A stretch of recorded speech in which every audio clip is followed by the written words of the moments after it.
नहीं है।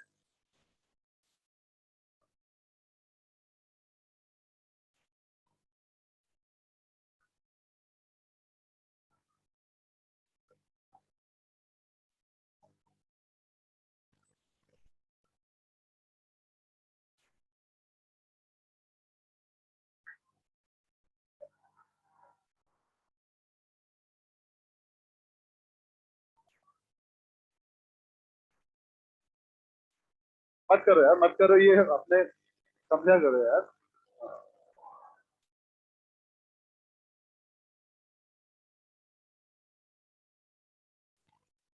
कल आपकी क्लास डॉक्टर केजे सर लेंगे तो स्क्रीन देख के जाना।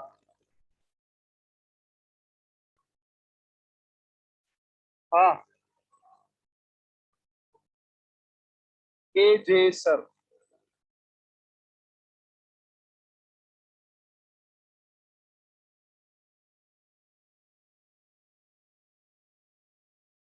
ठीक है।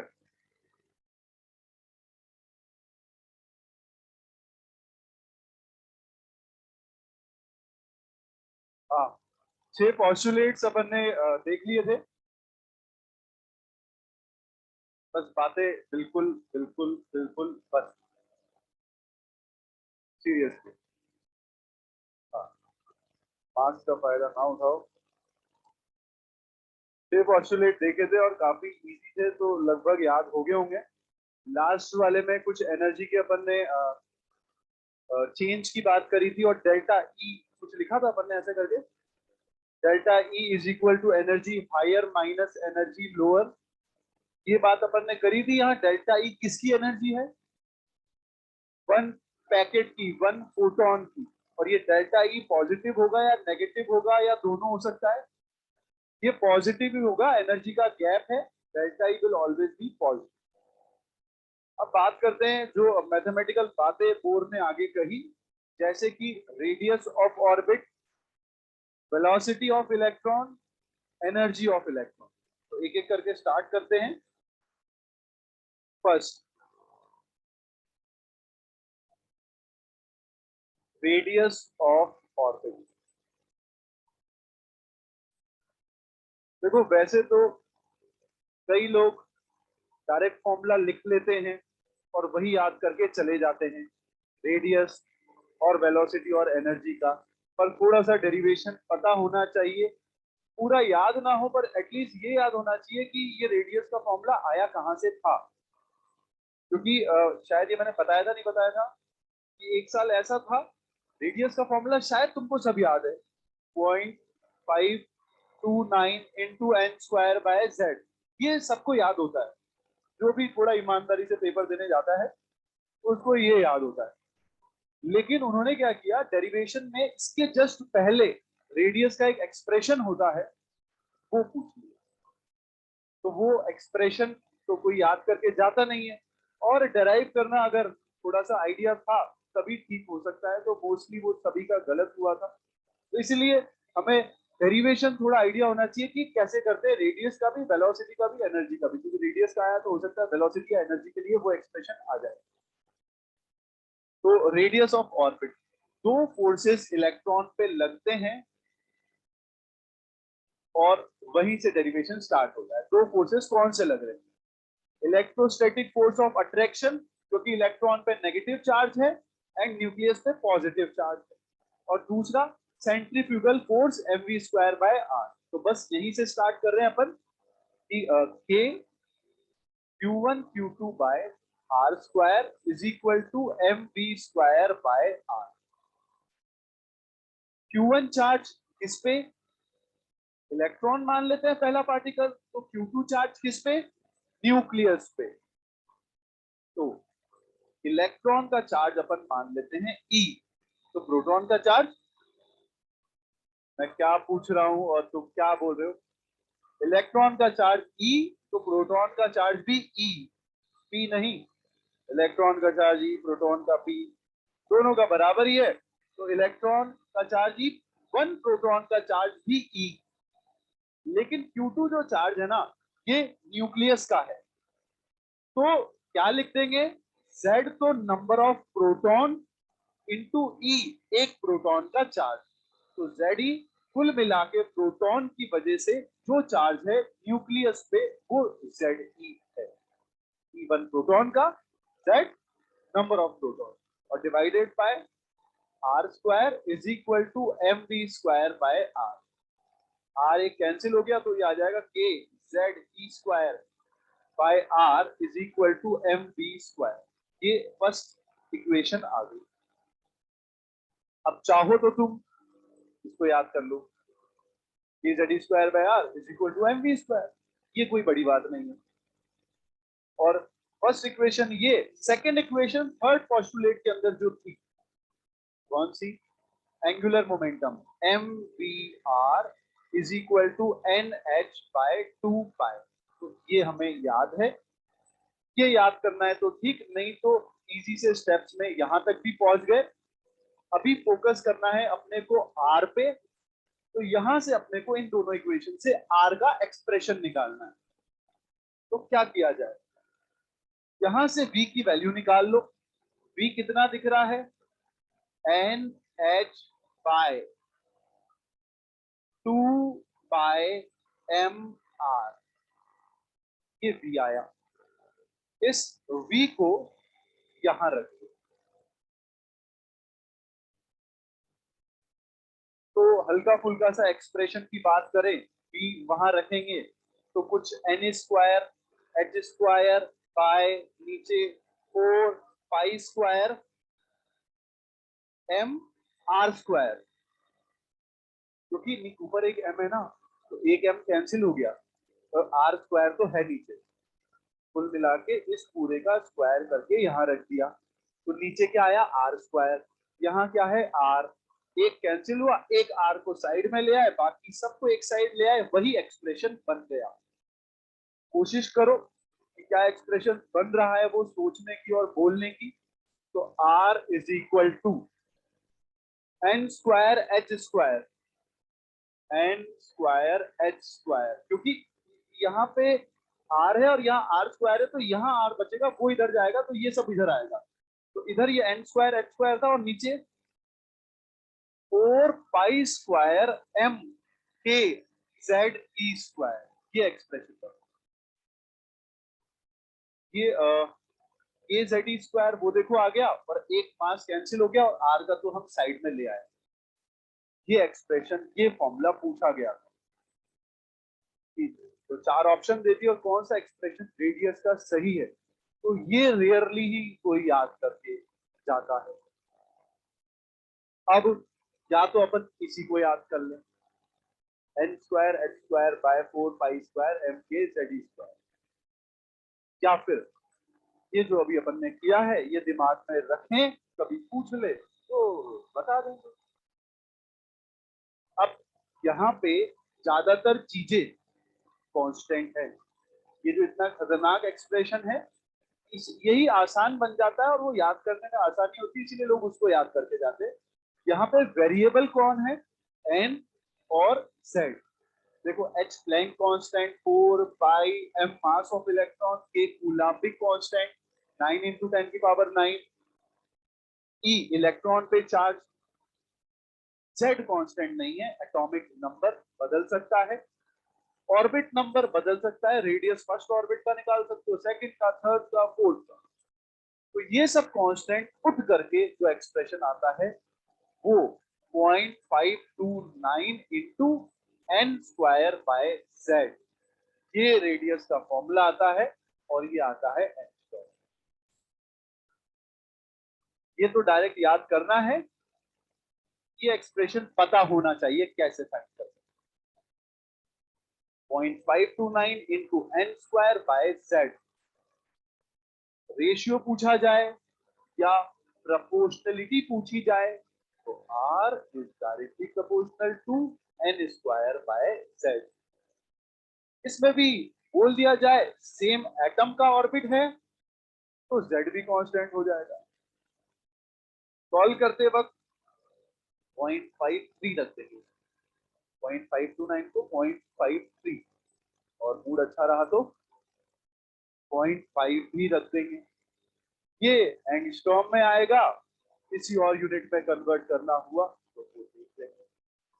ये फर्स्ट रेडियस के लिए कोई बहुत डिफिकल्ट नहीं लगा होगा डेरिवेशन, पर इतनी छोटी सी बात को जनरली छोड़ देते हैं, तो अपन लिखते हैं सेकंड वेलोसिटी ऑफ इलेक्ट्रॉन। अब अपने को डिराइव करके v का एक्सप्रेशन निकालना। बताओ क्या किया जाए कि v का एक्सप्रेशन आए। ये जो r आया है ना, ये r, इसको यहां पुट कर दो। ये जो r है,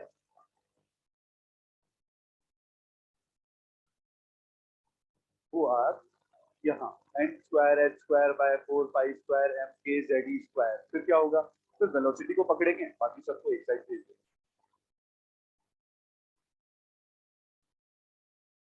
ये खांसी थी या कुछ और? खांसी थी तो इलाज हो जाएगा, वरना मुश्किल है। तो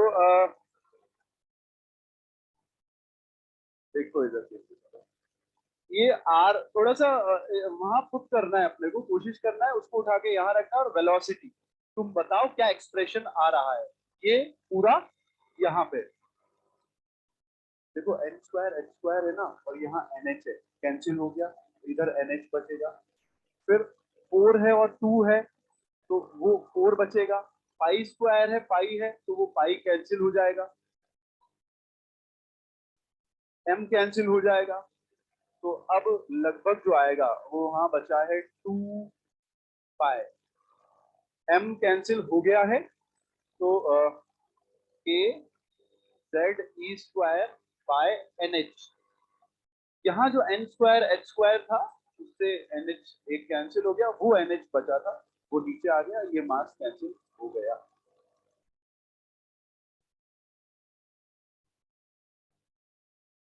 तो वापस से ये वेलोसिटी का वो एक्सप्रेशन है जो फॉर्मूला आने वाला है उसके जस्ट पहले वाला।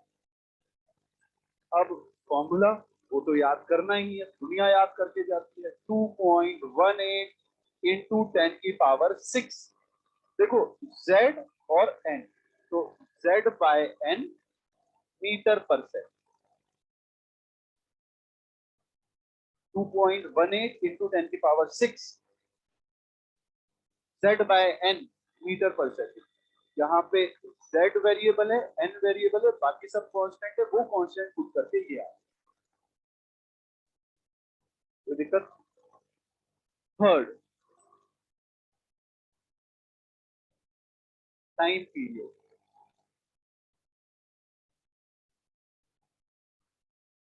अब हमें डेफिनेशन थोड़ी थोड़ी टाइम पीरियड फ्रीक्वेंसी वगैरह की याद है, तो मतलब भी समझ आना चाहिए। यहाँ टाइम पीरियड ये सब बातें किसकी हो रही है, इलेक्ट्रॉन की। तो टाइम पीरियड ऑफ इलेक्ट्रॉन से क्या समझते हैं? अरे समझने वाली, एक रिवॉल्यूशन में कितना समय लगेगा वो टाइम पीरियड है। तो time is equal to distance by speed. एक रिवॉल्यूशन का जो डिस्टेंस लगेगा वो सरकमफेरेंस 2 बाय आर स्पीड, ये v जो अभी अपन ने फाइंड करी है। तो कभी टाइम पीरियड पूछ लिया जाए तो रेडियस भी फाइंड करना पड़ेगा और वेलोसिटी, और रेडियस वहां से यहां से उठा के यहाँ रख देंगे, और वेलोसिटी यहां से उठा के यहाँ रख देंगे, और आंसर गलत आ जाएगा। जल्दी बोलो क्यों? अरे क्यों मतलब, ये वो बचपन का वो थोड़ी चल रहा है क्यों क्यों। ये एंगस्ट्रॉम में है और वेलोसिटी मीटर पर सेकंड में है यार। ये एंगस्ट्रॉम को मीटर में कन्वर्ट करोगे, फिर यहाँ पुट करोगे, क्योंकि वेलोसिटी मीटर पर सेकंड में, ताकि टाइम सेकंड में आ जाए। ठीक। प्रोपोर्शनलिटी की बात करते हैं, टाइम पीरियड की एग्जैक्ट वैल्यू पूछ लेगा सेकंड में, तो ये पूरा करना है। लेकिन ऐसा बोल दिया जाए टाइम पीरियड का रेशियो वगैरह बताओ, तो यहाँ r की प्रोपोर्शनलिटी रखो n स्क्वायर बाय z, तो टाइम पीरियड और directly proportional to n square by z, और वेलोसिटी का z बाय n, तो time period directly proportional to n cube by z square. ये प्रोपोर्शनलिटी आ जाएगी। चाहो तो इसको याद करो, चाहो इसको याद करो, यहां से यहां तक पहुंच सकते हैं। अब क्योंकि टाइम पीरियड आ गया तो फोर्थ आएगा फ्रीक्वेंसी ऑफ रिवॉल्यूशन।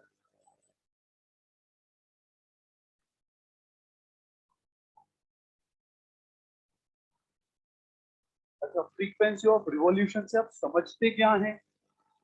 एक सेकंड में इलेक्ट्रॉन कितने चक्कर लगा लेगा, वो फ्रीक्वेंसी ऑफ रिवॉल्यूशन है। तो इसका उल्टा, क्योंकि new is equal to 1/t, सीधा प्रोपोर्शनलिटी लिखें तो frequency directly proportional to z square by n।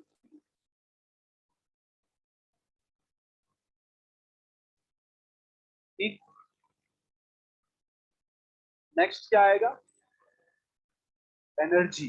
इसकी इलेक्ट्रॉन की ऑर्बिट की तो होती ही नहीं है ना, इलेक्ट्रॉन की एनर्जी पर उसके अंदर बहुत सारा है एनर्जी लेवल डायग्राम, एनर्जी के बहुत सारे फॉर्मूले, ionisation, excitation, separation, energy level diagram, hydrogen का किसी और एलिमेंट का। तो वो बहुत सारा है, तो वो फिर एक साथ पढ़ेंगे। अभी जितना पढ़ा है अपन इस पे बेस्ड क्वेश्चंस करते हैं।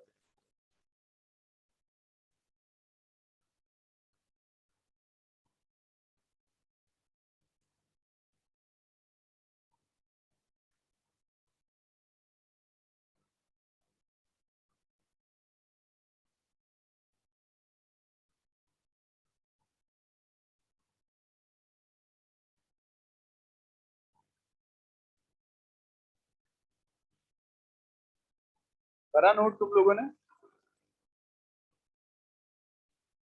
लिखो question.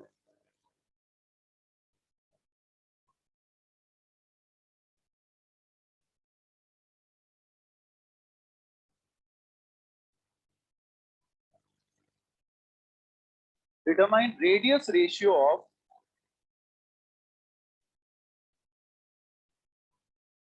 Determine radius ratio of second orbit of Li+2, second orbit of Li+2, comma first orbit of He plus and second excited state of H atom and second excited state of H atom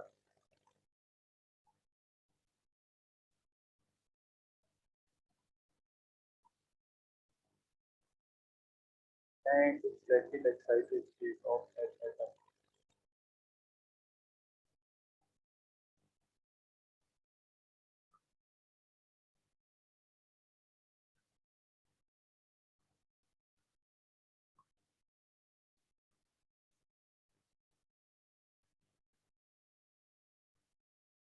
Second excited state of H atom.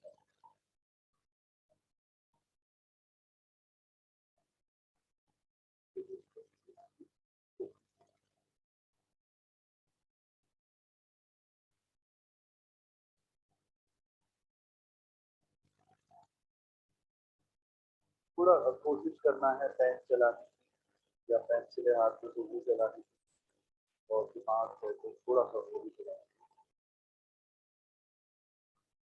हाँ, क्योंकि question को देखने से इतना ही मतलब वो 8:3:54, 54, 54। मैंने बोला है सेकंड एक्साइटेड स्टेट, मतलब ऑर्बिट नंबर 3। हालांकि मतलब अभी ये अपन पढ़ने वाले हैं, पर थोड़ा आइडिया तो होना ही चाहिए। जो एक्साइटेड स्टेट बोला है ऑर्बिट नंबर उससे एक ज्यादा होता है, तो सेकंड एक्साइटेड स्टेट बोला तो ऑर्बिट 3, थर्ड एक्साइटेड बोला तो ऑर्बिट 4। तो फिलहाल एंड में बोला है और second excited state, that means third orbit of H atom. इस तरह पूरा फॉर्मूला लिखने का मतलब नहीं है, प्रोपोर्शनलिटी से काम चल जाएगा। तो n² बाय z, n² 2 का square divide by z, hydrogen helium lithium 3 is to n square, first orbit का square 1 square divide by z is to 1 square, 1 square नहीं n स्क्वायर, तो 3 का स्क्वायर डिवाइड बाय 1। अब क्या करना है, ये 4/3, ये 4/3, ये 1/2 और ये 9, मजा नहीं आया तो इंटू 6 कर दिया ताकि थोड़ा सा सुंदर दिखे, तो ये इंटू 2 हो गया, 8:3:6:9 54, ये रेशियो आया। आया समझ में?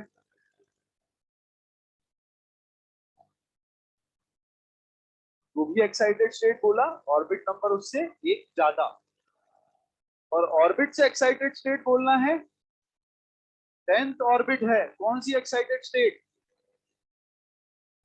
ऑर्बिट से एक्साइटेड स्टेट तो एकदम ठीक है। Next question, if radius of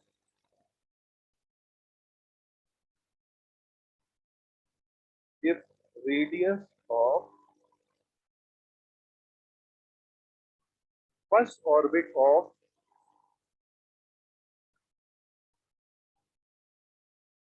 Li plus 2 is assumed to be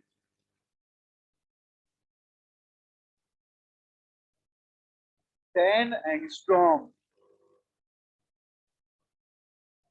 then calculate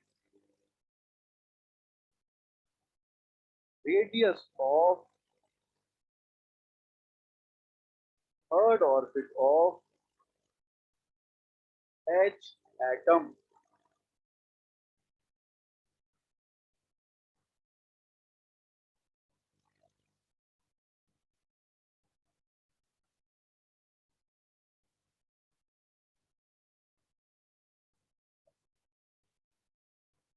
निकालो, सी को सी से मत काटो, कौन न्यूमरेटर कौन डिनोमिनेटर है देख लो।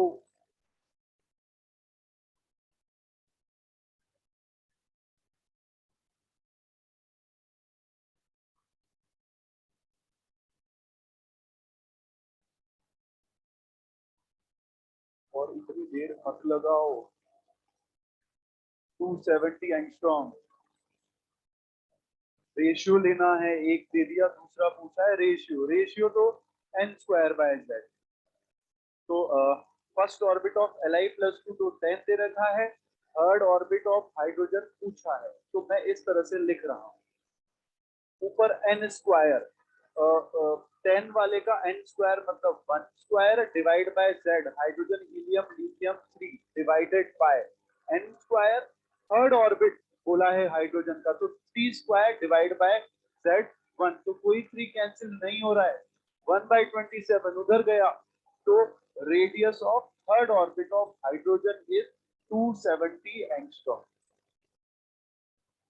और गलती ना हो तो इसको इस तरह से लिखने की आदत डाला करो, बहुत कम लोग लिखते हैं ऐसा। देखो यहाँ सब समझ आ रहा है, मैंने क्या निकाला है, मैंने रेडियस निकाला है थर्ड ऑर्बिट का हाइड्रोजन एटम की, क्या गिवन है क्वेश्चन में, मैंने इस तरह से लिखा है। तो जो क्वेश्चन की लैंग्वेज होती है कभी कभी, अभी तो छोटा ही क्वेश्चन था, आसान था, पर 4-5 लाइन का क्वेश्चन है और उसको इस तरह से लिख लेते हैं तो दोबारा क्वेश्चन पढ़ने की जरूरत नहीं पड़ती। क्या गिवन है ये लिख दिया, क्या पूछा है ये लिख दिया, 2 लाइन का सवाल 2 शब्द में लिख दिया। नेक्स्ट क्वेश्चन,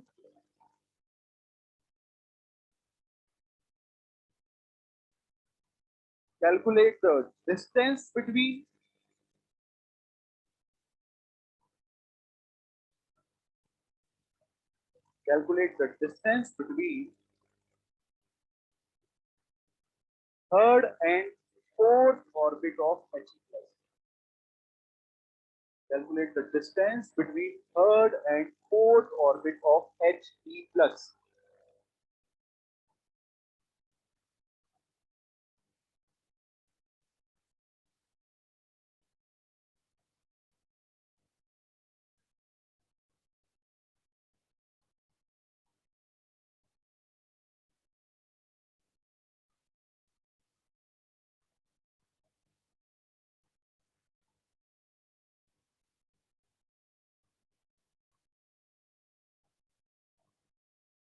थोड़ा एडजस्ट की तरफ बढ़ो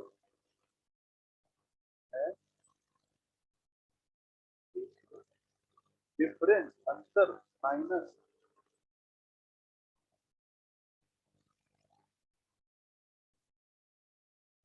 हाँ 1.85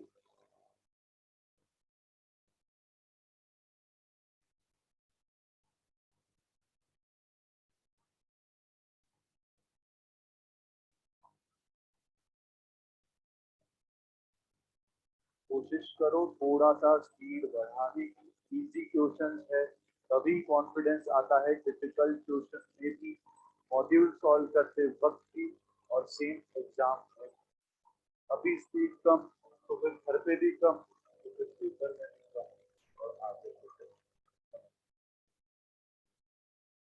तो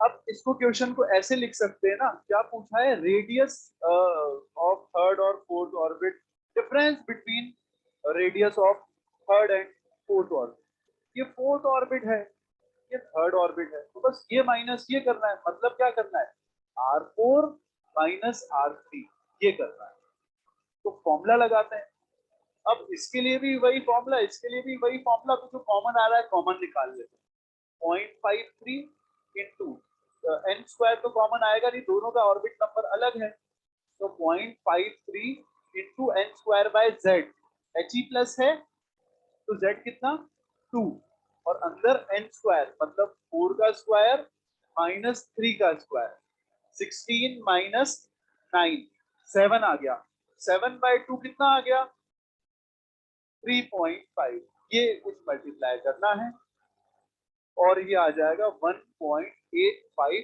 angstrom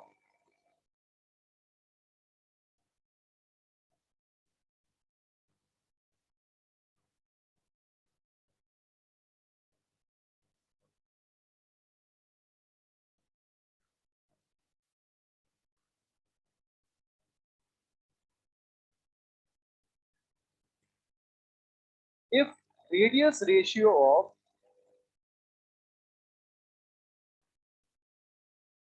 if radius ratio of any two core orbit is radius ratio of any two core orbit is 4:1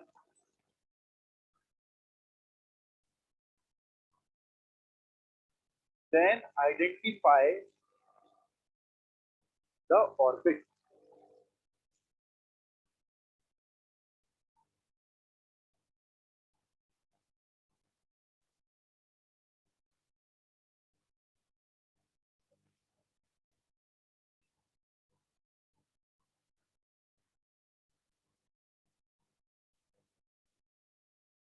check करो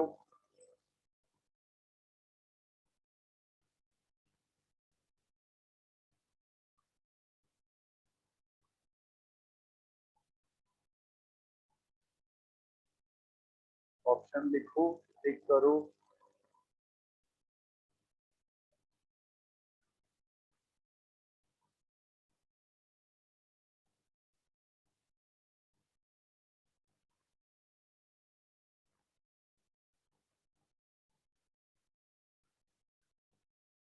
कौन बोल रहा है फर्स्ट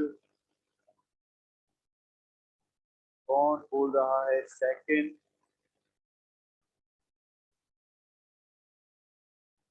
कौन बोल रहा है थर्ड कौन बोल रहा है फोर्थ यही सही है फोर्थ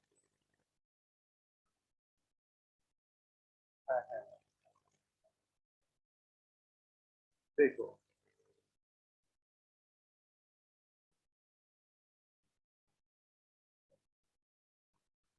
देखो ऐसा बोला है अब समझ तो लो इसमें भी खुशी क्या मनाना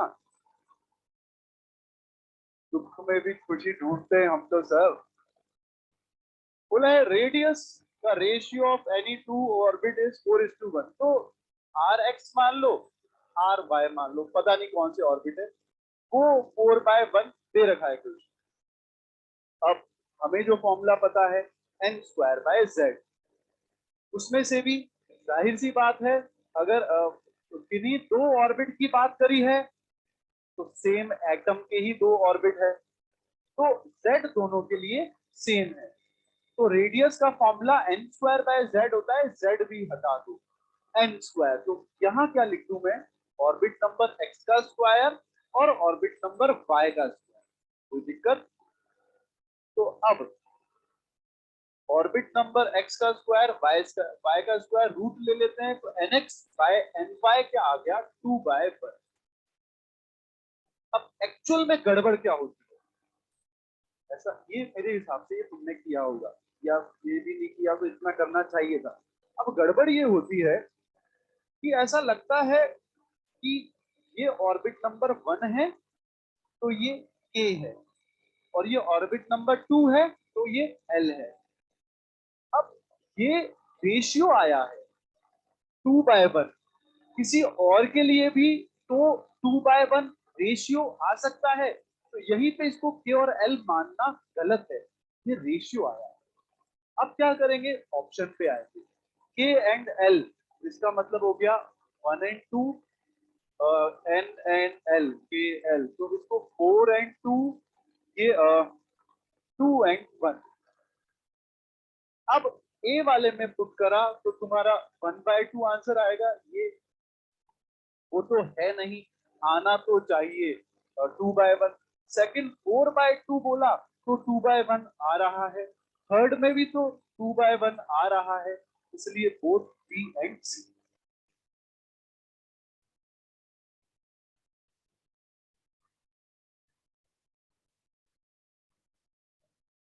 उसको डाउट कुछ हो तो।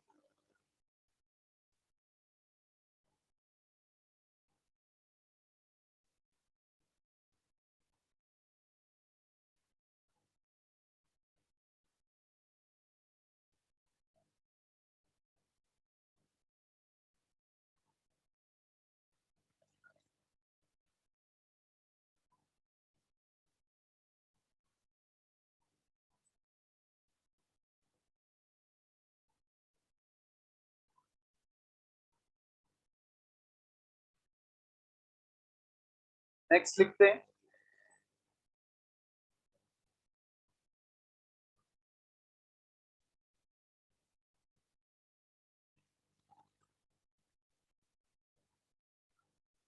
velocity of electron in H atom is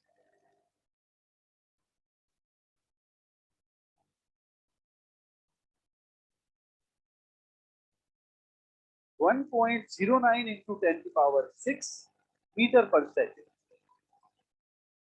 1.09 into 10⁶ meter per second। Then determine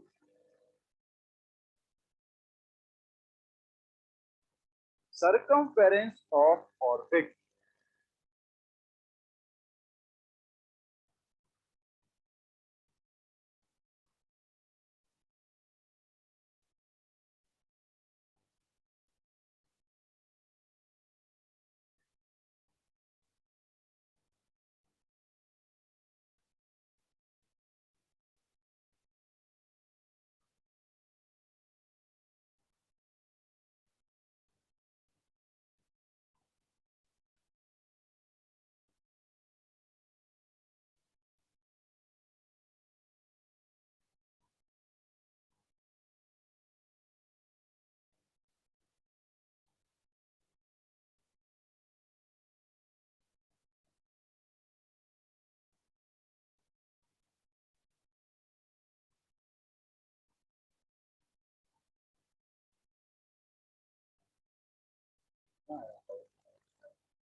(4.245) की टर्म्स में अगर आंसर दिया है तो ठीक है, और अगर पूरा एंगस्ट्रॉम में ही बोलना है तो क्या बोले?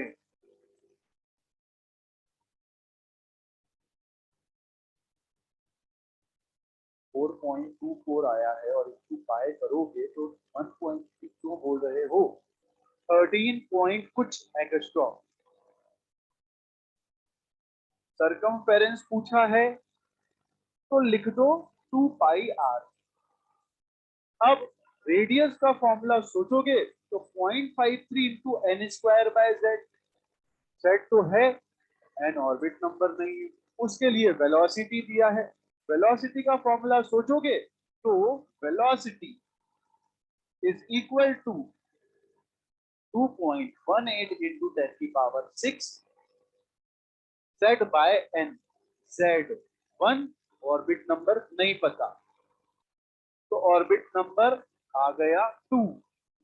बस अब 2 into pi into radius 0.53 into n square, that means 2 का square divide by z 1।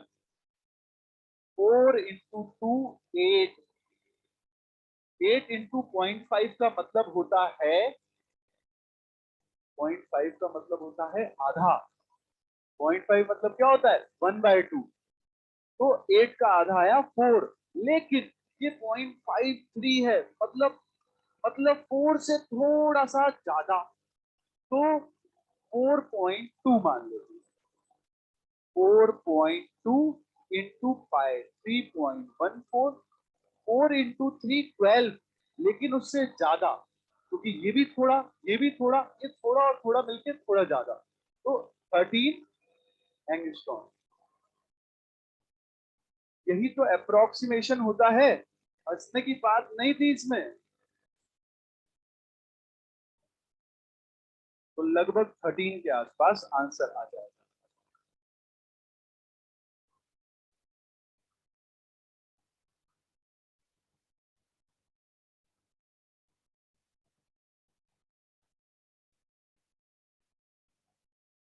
N की वैल्यू का कोई फॉर्मूला थोड़ी है।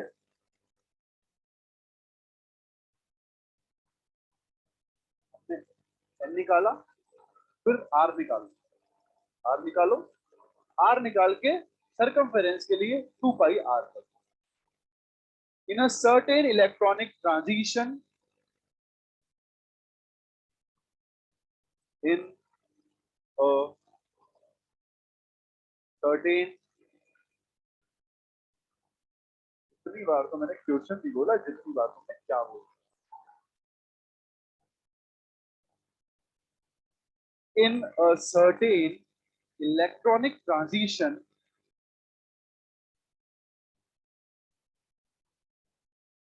लिखूं?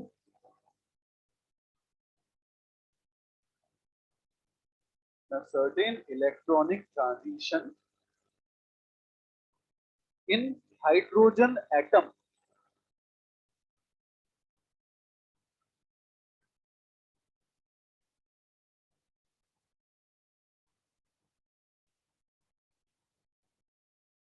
from an initial state 1, from an initial state 1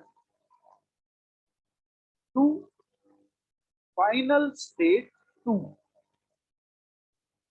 from an initial state 1 to final state 2. The difference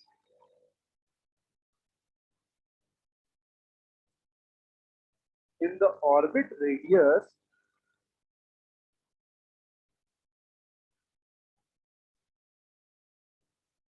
is found to be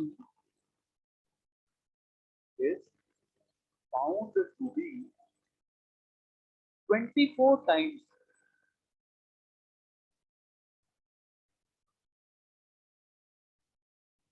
of the first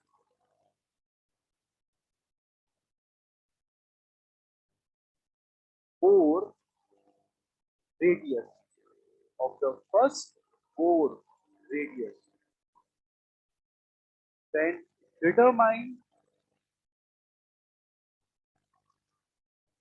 the transition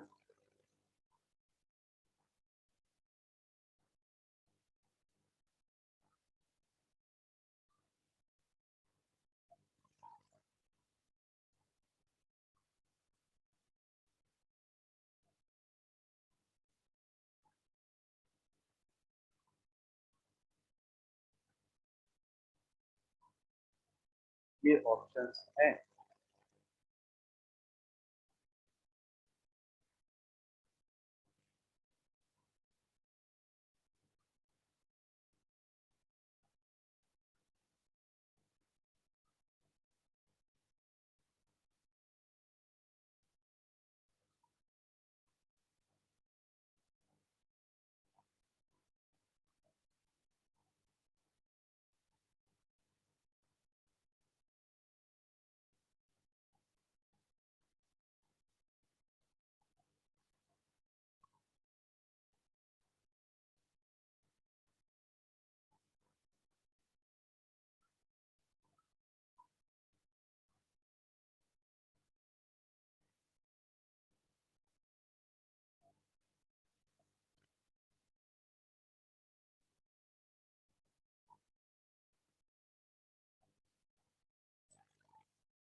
एक से ज्यादा भी सही हो सकते हैं।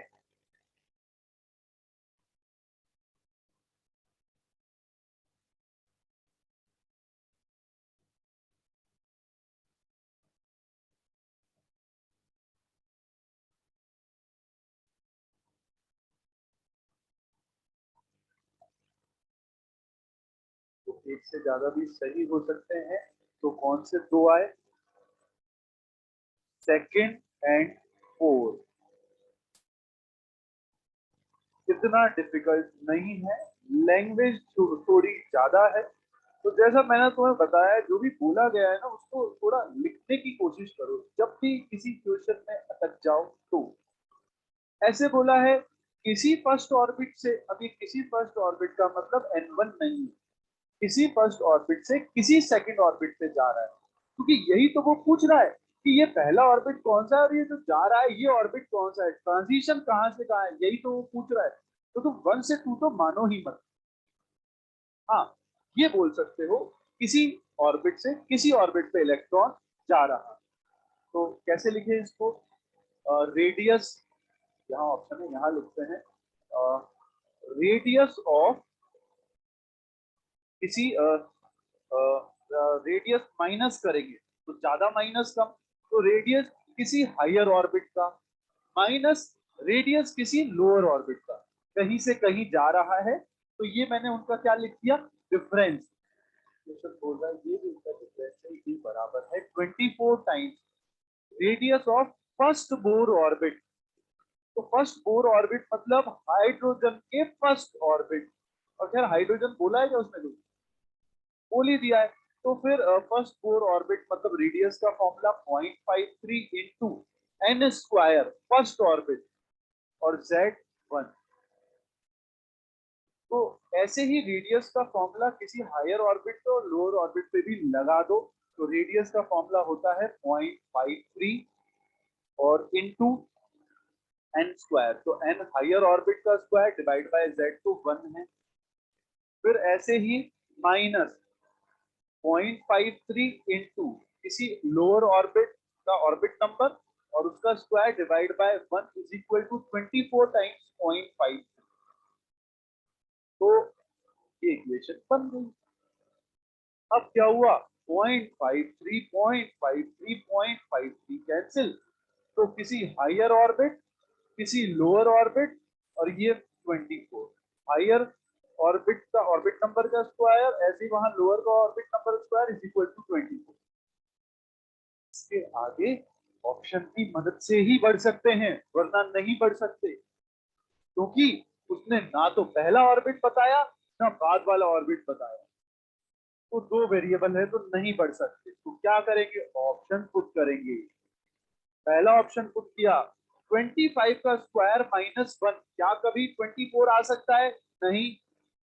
5 का स्क्वायर -1 आ रहा है, 25 -9 ये तो 24 नहीं आ रहा, 49 -25 ये भी आ रहा है। तो सेकंड एंड फोर्थ दोनों सही हो सकते हैं। आया समझ?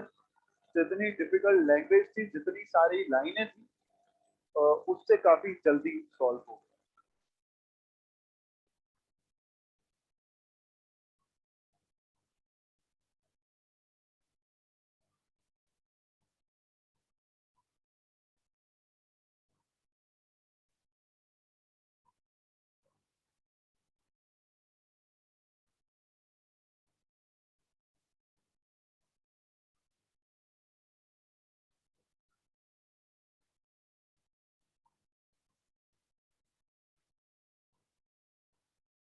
Calculate ratio of time period. Calculate ratio of time period for revolution of electron. Calculate ratio of time period for revolution of electron in third orbit of He plus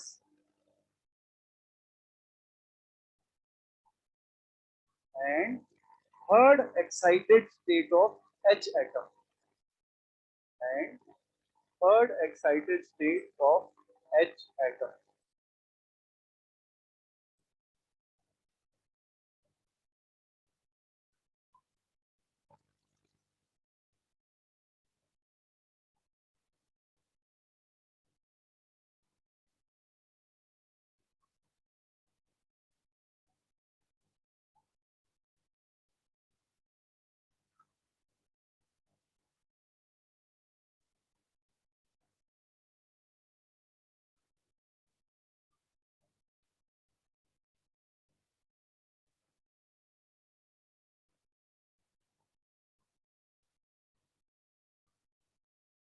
वापिस से third excited state बोला है, तो orbit number 4 हो गया है, ये यहाँ लिख दिया 4 और 27:256 ऐसा कुछ आएगा।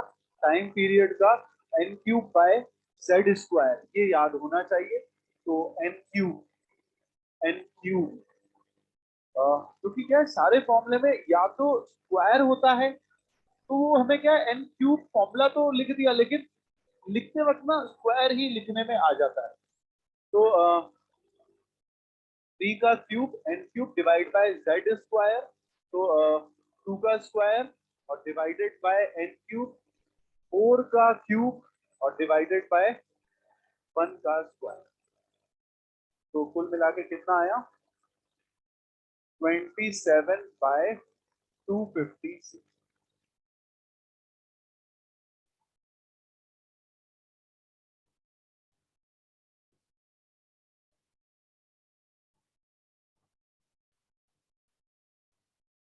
Next, if V1, V2, V3, V4, if V1, V2, V3, V4 are velocities of electron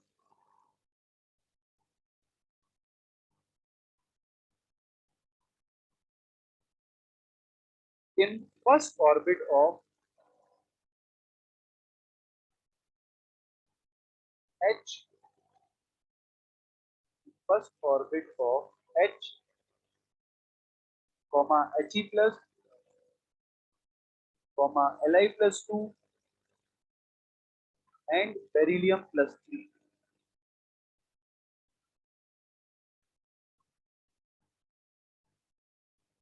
Then correct order will be V1, V2, V3, V4 are velocities of electron in first orbit of H, comma He plus, comma Li plus 2 and beryllium plus 3. Then correct order will be velocity directly proportional to z by n। क्या constant है? यहाँ उसने बोल दिया चारों atom में orbit number 1 मान लो, तो इसको हटाओ। तो जिसका Z ज्यादा, एटॉमिक नंबर ज्यादा, उसमें वेलोसिटी ज्यादा, एटॉमिक नंबर बेरिलियम का ज्यादा, तो करेक्ट ऑर्डर आ जाएगा सेकंड।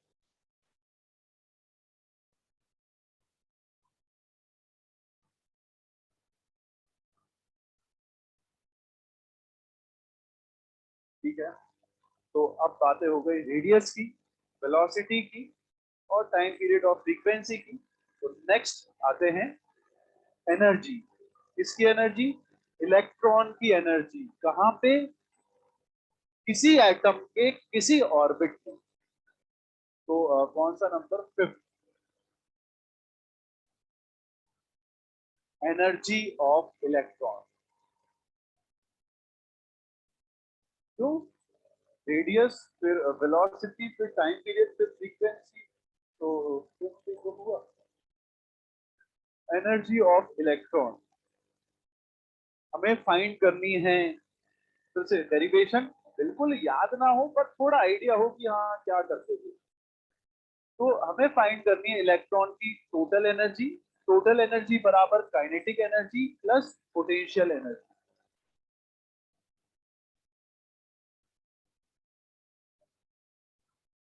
ठीक।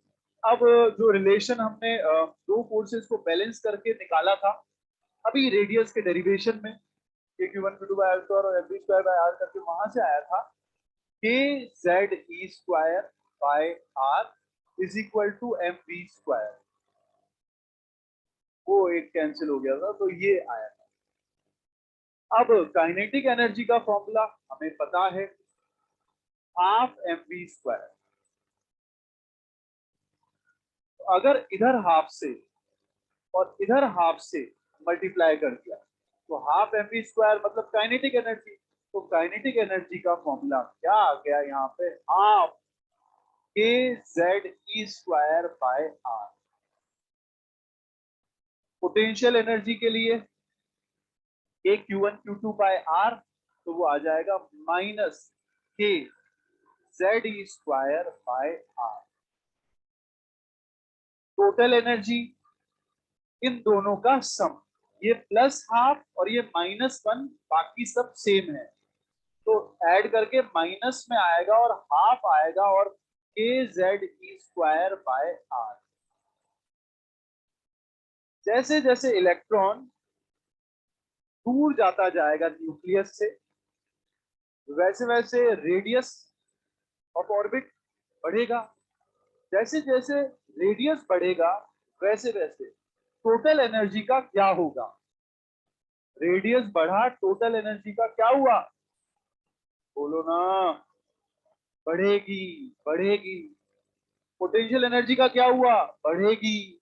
काइनेटिक एनर्जी का क्या हुआ? कम होगी, कारण माइनस। ये प्रपोर्शनलिटी देखें तो यहाँ 1/r kinetic energy directly proportional to 1/r। यहाँ देखें potential energy directly proportional to -1/r, ये माइनस है। इसीलिए रेडियस बढ़ेगा तो पोटेंशियल एनर्जी भी बढ़ेगी और यहाँ पे -1/r, तो इसीलिए रेडियस बढ़ेगा तो टोटल एनर्जी भी बढ़ेगी। ठीक। अब हमें तो मतलब जो है वो टोटल एनर्जी के फॉर्मूले से, तो थोड़ा सा यहाँ से टोटल एनर्जी, पोटेंशियल एनर्जी और काइनेटिक एनर्जी का एक रिलेशन आता हुआ दिख रहा है। ये टोटल एनर्जी और काइनेटिक एनर्जी सिर्फ साइन का अंतर है और ऐसे कुछ कुछ यहाँ पे, तो वो याद होना चाहिए। Total energy is equal to minus kinetic energy is equal to potential energy by 2, ये रिलेशन। इसका क्या फायदा है? हम जो फॉर्मूले अब आगे देखने वाले हैं, जो -13.6 Z square by N square जो सबको याद है लगभग, वो फॉर्मूला होता है टोटल एनर्जी का। लेकिन कभी बोल देगा काइनेटिक एनर्जी बताओ, तो बस टोटल एनर्जी निकालो और उसके आगे माइनस लगा दो। कभी बोल देगा पोटेंशियल एनर्जी बताओ, तो क्या करेंगे? Into two, into two, into two. Total energy का फॉर्मूला तो हमारे पास है ना, उसको 2 से मल्टीप्लाई करेंगे तो पोटेंशियल एनर्जी। क्लियर इतना? ये याद होना चाहिए, total energy is equal to minus kinetic energy is equal to potential energy by 2। इसी एक फ्लो में जिन दो को इक्वेट करना होगा उनको आपस में इक्वेट कर देंगे क्वेश्चन के अनुसार। फोकस वापस किस पे, टोटल एनर्जी पे। टोटल एनर्जी का फॉर्मूला ये रहा। आगे कैसे बढ़ाएं इस फॉर्मूले को, तो आर वो आया था कौन सा वाला, N square H square by 4 pi square M K Z E square, वो यहां रखते हैं। तो अब एक्सप्रेशन क्या निकलेगा देखो, रेडियस की प्रोपोर्शनलिटी बताओ, एन स्क्वायर बाय जेड है ना, यहां रखो एन स्क्वायर बाय जेड, ऊपर गया जेड, तो Z square by N square. तो वो आर पुट करके और फिर वैल्यूज पुट करके टोटल एनर्जी का फॉर्मूला आता है, उसी को एनर्जी बोल देंगे। Total energy is equal to लिख देते हैं, total energy is equal to -13.6 into Z square by N square electron volt per atom. कैसे आया, ये आर को रखा वही एन स्क्वायर एच स्क्वायर वाला, फिर सारे कांस्टेंट की वैल्यू रखी और Z square by N square बन गया। ये टोटल एनर्जी किसकी है, इलेक्ट्रॉन की। किस यूनिट में, इलेक्ट्रॉन वोल्ट में। अब जब ये इलेक्ट्रॉन की एनर्जी है तो पर एटम क्यों बोला, क्योंकि हम बात कर रहे हैं सिंगल इलेक्ट्रॉनिक स्पीसीज, मतलब एक एटम के अंदर एक ही इलेक्ट्रॉन है, चाहे वो एटम He+ का हो, उसके अंदर एक ही इलेक्ट्रॉन है, तो उस एक इलेक्ट्रॉन की एनर्जी, वो एक इलेक्ट्रॉन कहाँ है, उस एक एटम में। तो पर एटम इसलिए बोला क्योंकि इस एक एटम के अंदर एक ही इलेक्ट्रॉन। ये सब लोग याद करके जाते हैं इलेक्ट्रॉन वोल्ट में, यही इंपॉर्टेंट भी है, पर रेयरली कभी जूल में, कभी किलो जूल पर मोल में, कभी किलो कैलोरी पर मोल में भी पूछ लिया जाता है, तो वो भी थोड़ा सा याद होना चाहिए। तो देखो, total energy is equal to -2.18 into 10⁻⁻18 Z square by N square joule per atom. ये भी इलेक्ट्रॉन की एनर्जी है, लेकिन ये जूल में। फर्स्ट से सेकंड तक कैसे पहुंच सकते हैं ये अपन बात कर लेते हैं, पर मल्टीप्लाई डिवाइड करके देखेंगे नहीं। ये इलेक्ट्रॉन वोल्ट है, बताओ जूल में कैसे पहुंचेंगे, 1.6 इंटू 10⁻⁻19 कर देंगे, किया। Next, kilojoule per mole, total energy kilojoule per mole. किसी को याद है,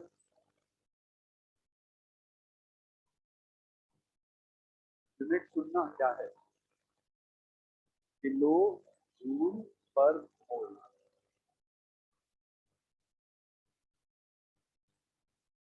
सुनना मेरी बात, वैल्यू याद होनी चाहिए। जितना तुम्हें आसान लग रहा है ना, इसमें से चले ऐसे, इतना आसान है नहीं, क्योंकि अगर जैसे तुम्हें ये भी नहीं आता तो तुम्हें ये याद था। अब ऐसा क्वेश्चन आता है, हाँ, इसका चांस ज्यादा, इसका कम है, पर ऐसा पूछा गया है, किलो जूल पर मोल में एनर्जी बताओ। तो देखो यहाँ तक अगर ये फॉर्मूला नहीं आ तो यहाँ तक पहुंचने में कितना समय लग जाएगा। ये इलेक्ट्रॉन वोल्ट में है, इंटू 1.6 इंटू 10⁻⁻19 किया तो तुम यहाँ तक पहुंच गए। ये जूल में है, 1000 से डिवाइड किया तो किलो जूल तक पहुंच गए। लेकिन ये एक एटम की है और हमें एक मोल पे जाना है, तो 1000 से डिवाइड करने के बाद Na से मल्टीप्लाई करेंगे या डिवाइड, शाबाश, डिवाइड कर देंगे। ये मोल नीचे है तो मोल नीचे है तो डिवाइड कर दो। यार पढ़ना सीखो, पढ़ना। पर मोल, एक मोल की, ये एक एटम की है, ये एक मोल एटम की है, तो बेचारे एक एटम को भी तुम डिवाइड कर दोगे तो वो क्या बचेगा, एक एटम से एक मोल की एनर्जी तक पहुंचना है, तो यहाँ इंटू Na होगा। इस पर मोल से लोग कंफ्यूज होते हैं, मोल तो नीचे है ना, तो यहाँ Na नीचे आएगा। पर मोल को ऐसे पढ़ो, एक मोल की एनर्जी। तो क्या क्या किया, इससे यहां तक पहुंचे, डिवाइड बाय 1000 करके किलो जूल तक पहुंचे, इंटू 6 इंटू 10⁻23 करेंगे, और तब जाके आंसर आएगा कहीं पे। और कैलकुलेशन थोड़ी दिक्कत देगी, इसलिए डायरेक्ट आसान सा नंबर है -1312। -1312 Z square by N square. Number की तरह ही बोलो, कुछ और फील नहीं कि -1312 ऐसे नहीं, -1312। ठीक है,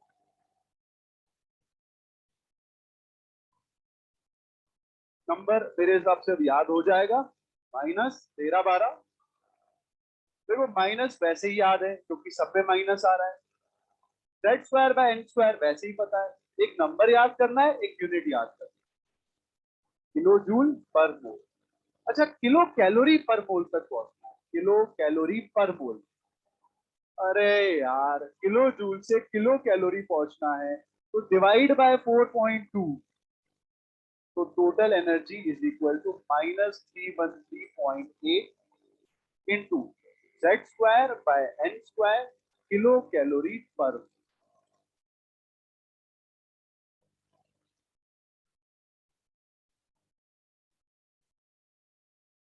याद भी करना है, लिखना तो है पर याद भी करना है, और अभी याद करना है, बाद के लिए नहीं। तो बाद में देख लेंगे, उसको बाद में, इसको किस को बाद में देखोगे यार, अभी देख लो यार। टोटल एनर्जी याद है -13.6 Z square by N square electron volt में। अब सुनना, दूसरी वाली कैसे याद कर ले, ये ब्रैकेट यहाँ पे भी लगेगा, यहाँ पे भी, यहाँ पे भी, तो ऐसा मत सोचना। हाँ, ज्यादा इंपॉर्टेंट ये है, माइनस तो याद करना पड़ेगा एनर्जी में, तो वो हमें याद है, माइनस ऊपर वाले से।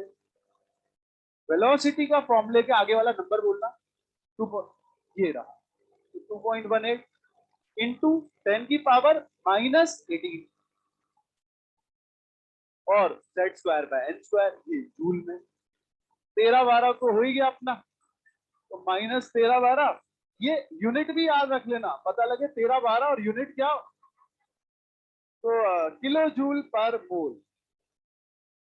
किलो कैलोरी चाहो तो याद कर लो, वरना ये सोच सकते हो कि यहाँ 4.2 से डिवाइड करेंगे, और वैसे जब 3 याद कर रहे हैं तो कर ले तो ठीक है, -313.8, वही Z square by N square kilocalorie per mole. ऊपर वाली दोनों एक एक एटम की है, एक एक इलेक्ट्रॉन की है, नीचे वाली दोनों एक मोल Na इलेक्ट्रॉन की एनर्जी है। ठीक, अब ये टोटल एनर्जी लिखेंगे या ई लिखेंगे, एक ही बात है। तो energy directly proportional to minus Z square by N square.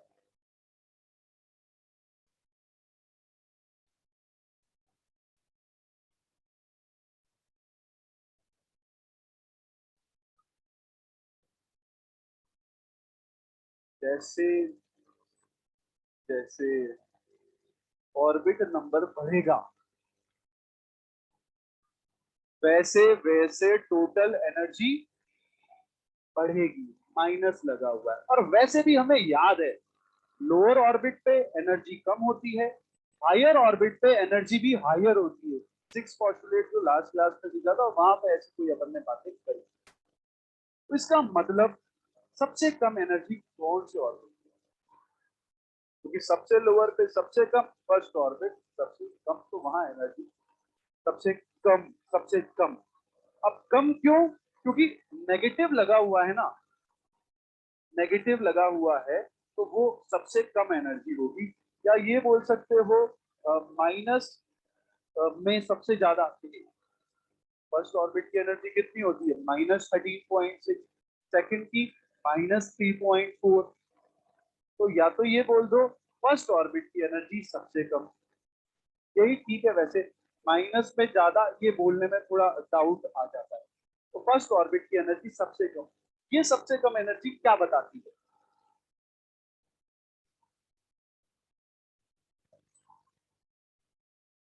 Electron सबसे ज्यादा टाइटली बाउंड कौन से ऑर्बिट में होगा? फर्स्ट, कि फर्स्ट ऑर्बिट के सबसे पास न्यूक्लियस होगा, तो फर्स्ट ऑर्बिट की जो एनर्जी नेगेटिव में सबसे ज्यादा है, या ये कह दें कि फर्स्ट ऑर्बिट की एनर्जी सबसे कम है, वो ये बता रहा है कि electron is more tightly bound with nucleus.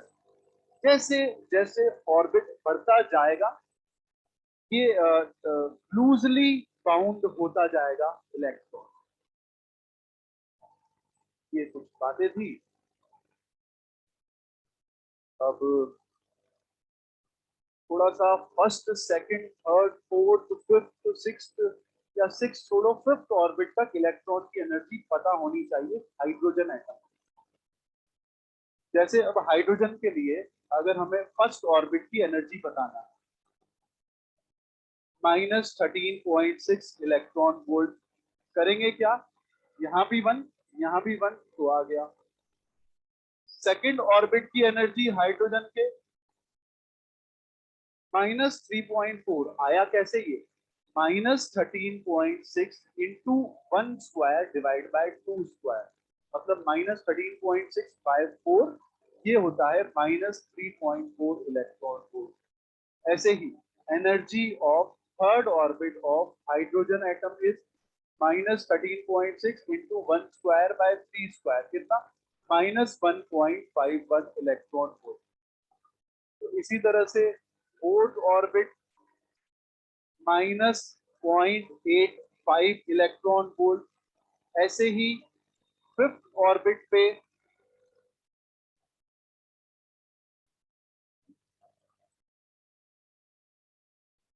-0.54 electron volt.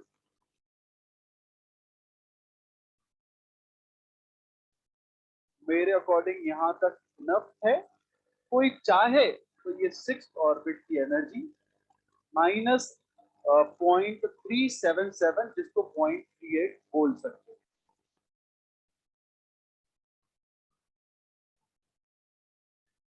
तो इसी फ्लो में याद रखना है, एक ही सीक्वेंस में एक सांस में ही सारी एनर्जी निकल जानी चाहिए। -13.6, -3.4, -1.51, -0.85, -0.54, -0.38, और इनफाइनाइट पे इसी तरह से आगे बढ़ेंगे। और एनर्जी इनफाइनाइट पे देखो क्या ये फॉर्मूला लगाया, ये Z1 इनफाइनाइट का स्क्वायर इनफाइनाइट, समथिंग का इनफाइनाइट 0।